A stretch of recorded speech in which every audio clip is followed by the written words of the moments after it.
Assalaamu calaykum. Muuqaalkani waxaan idinku tusayaa maanta sidee fariin WhatsApp-ka aad ugu diri kartaa number aan ku save gareysnayn.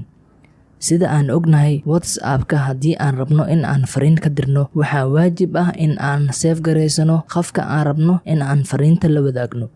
balse waxaan maanta ku tusayaa qaab kale oo aad ku diri kartid fariintaada adigoo aadan save gareysanin qofka numberkiisa. Daawasho wanaagsan.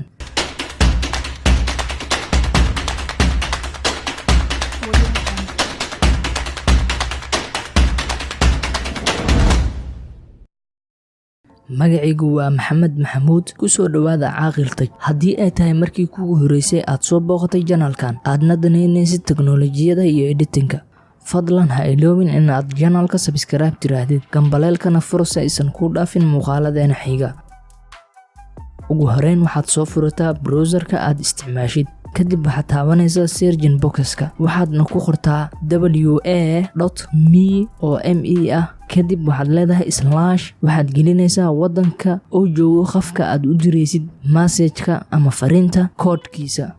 macnaha wadan kasta code number ayuu leeyahay. tusaale sida Soomaaliya oo kale waxay leedahay code number ah 252. slash-ka waxaad ku xijinaysaa marka haddii aad qofka aad u diraysid oo joogo Soomaaliya oo kale 252 ayaad ku xijinaysaa, kibacdi numberkiisa ayaad raacsiinaysaa.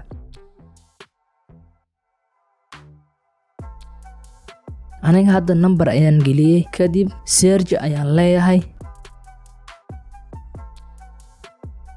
wuxuu u geynayaa marka shaashad u eg sidaani oo kale. kadib waxaan taabanayaa message. waad aragtaan isla markiiba wuxuu si toos ah ii keenay WhatsApp-ka. kadib fariinta raba ayaan u qorayaa, send ayaan leeyahay. numberkana iima save gareysno, fariinteedana way gaartay qofka.